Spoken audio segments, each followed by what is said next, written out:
I'm very, very pleased that Jim Ledbetter, who is the editor of Inc. magazine, who came last year, had agreed to help pull together this panel and really helped us think about it. And it's going to be a discussion that Jim is going to have with his panelists. I'm going to let Jim come out, introduce the panelists, and then take it from there. So I want to thank again. First of all, thank Inc. magazine for being a media sponsor. They did a full-page ad for us in the Inc. 500 issue, which was great for us. And thank Jim personally for his time and leadership working with us to promote this promote IdeaFestival and this particular panel. So, Jim.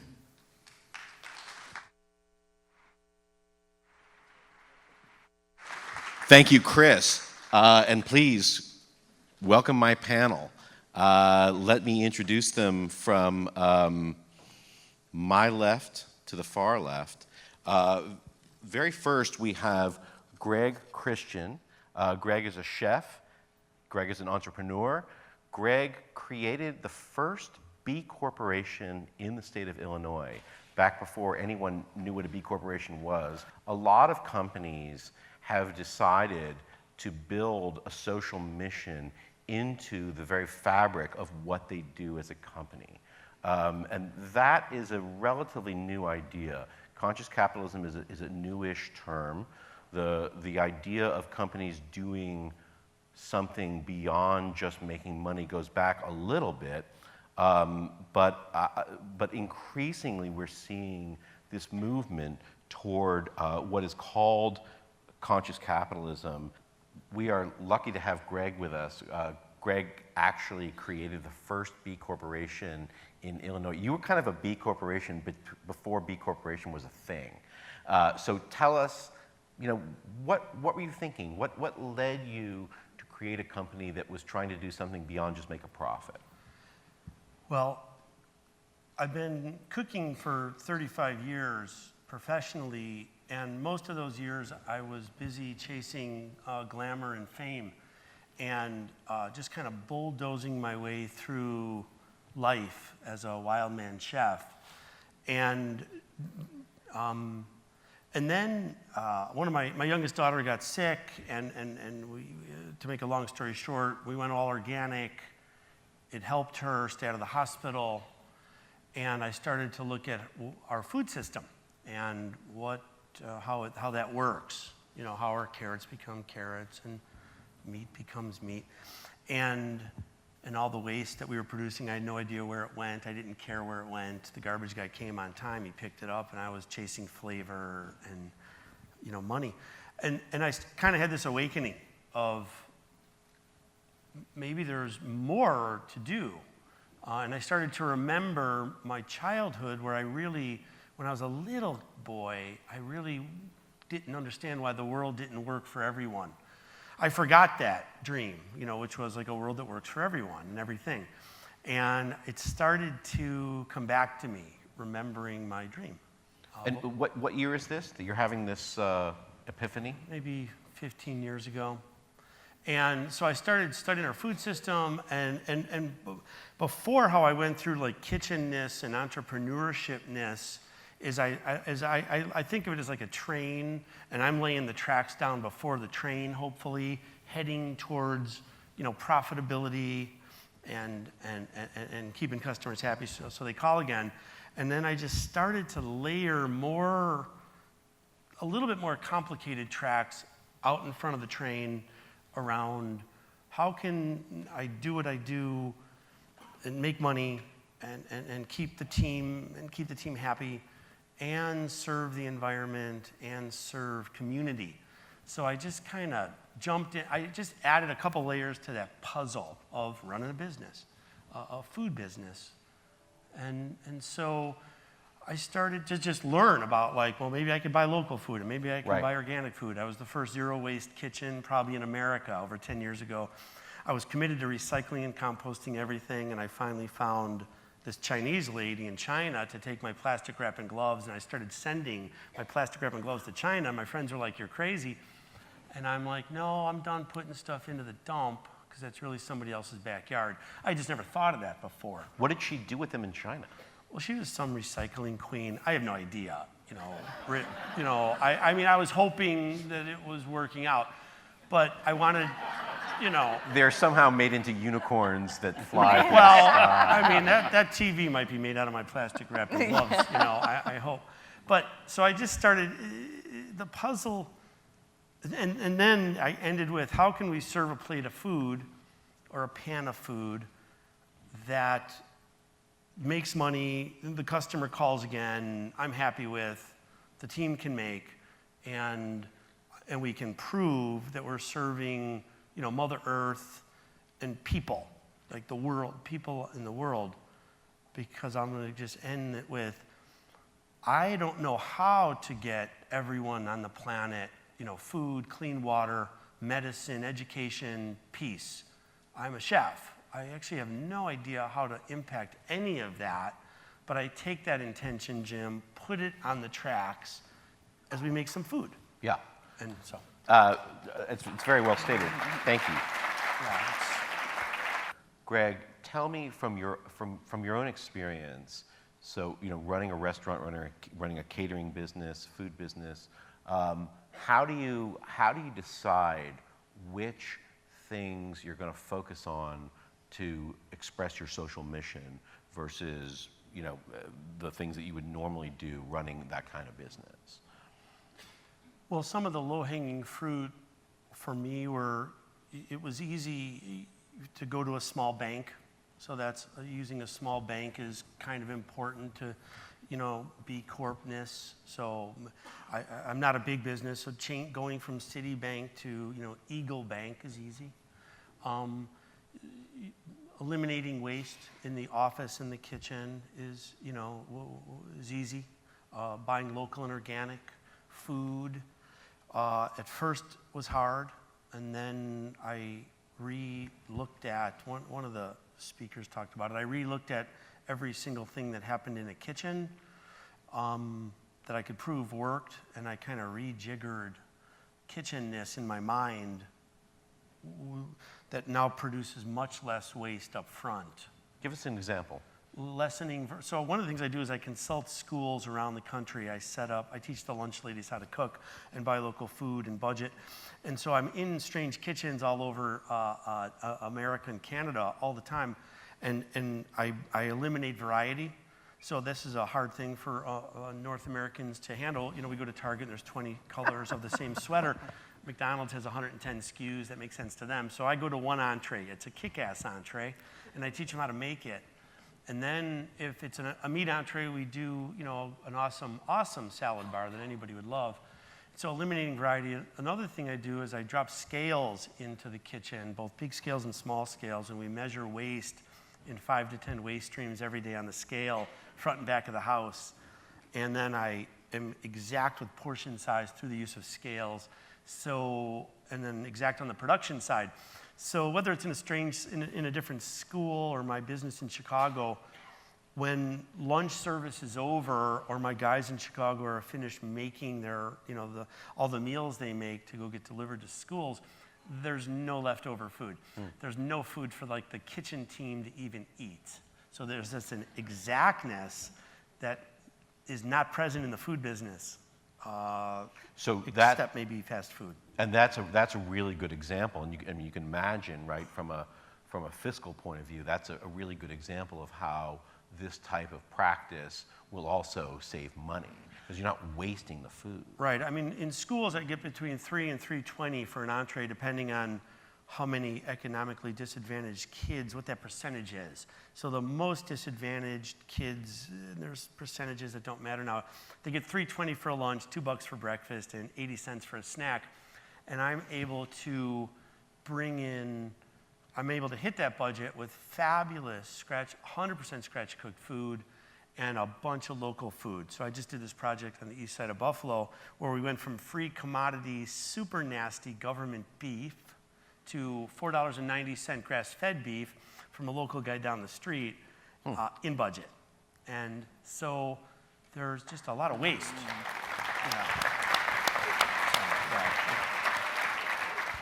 I'm curious because you're the one who runs a business. I mean, do you feel that? Do you feel that this path that you've chosen is kind of, you know, it's this or die? For me, know too much about how our, food system's built on a house of cards, meaning built on the overuse of oil and water. And our school food is just not teaching. Olive oil and water. Yeah. Bad joke. Jim. Sorry. And our school, we got to teach kids healthy food choices, or we're just going to keep getting sicker and sicker. And it's not, and I've been studying it and doing it for 15 years, B Corp over 10. So it's not hard for me anymore to buy cleaner food, if you'll let me use that term, and hit the budget. So I don't know what else to do except that. So it's in my DNA. I mean, when I met one of the 3 founders of B Corp, I heard him talk in California. I went up to him at the end. His name is Jay. I said, I think I'm a B Corp, and he said, well, fill out the assessment. And he kind of, So I filled out the assessment, and that's how I operate in life. So it's all I know. I don't know how to do it any other way. If somebody came to me and said, I'll give you a couple $100,000 a year if you come work for, I got offered a job by that guy that ran Halliburton. I used to cook at the Masters every year, and the big bosses from Halliburton were there, and I was feeding them, and Arthur Anderson, they used to fly me around to cook for them until. It's a good thing you didn't take that contract. Yeah, right. And the Halliburton big boss says, you want a chef job? I'll give you a job. And I said, what would I do? I said, you're going to give me powders and bags, and I'm going to go to Afghanistan. I'm going to cook this processed food. And he's like, yeah. I'm like, no. I was honored to be offered a job by this guy that runs the world, but. Thinking historically, businesses always operated on a principle of maximizing profits, ignoring anything that didn't serve the bottom line. Do you think that there's going to come a time when they're going to have to choose between this kind of, let's call it, a luxury, and the absolute need for profits?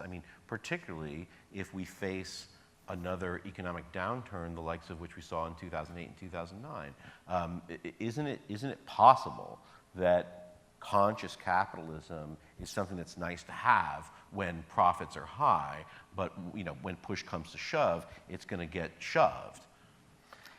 I think that, and I'm not a big company guy, Jeff knows a lot more about that than me, but I think that companies have been externalizing costs for a couple hundred years in this, take, make, waste, industrial revolution model that's really worked and helped bring us, goods and trains and planes and polluted rivers and then all climate this pollution.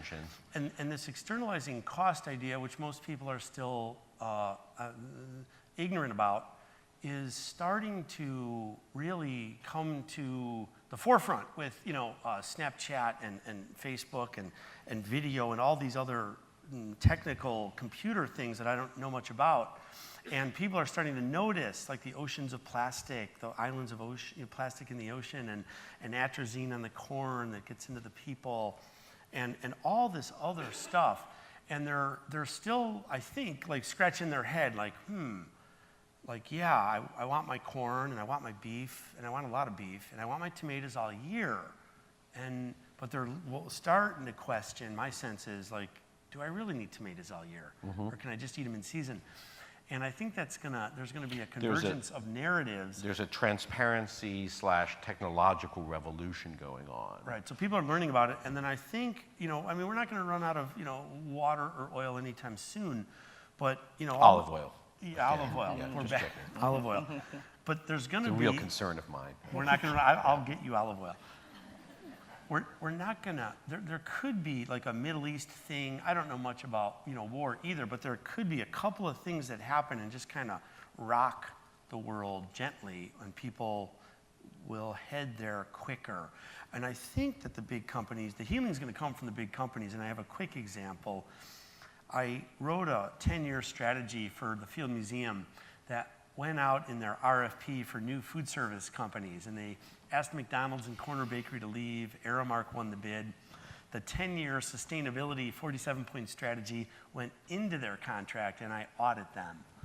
And Aramark is one of the big 3 food service companies in the world. They don't play, right? And the first 2 years, every quarter, they failed their audit. And the Field Museum would call the president of that particular division, and he'd fly in, and they just kept failing, 2.5 years.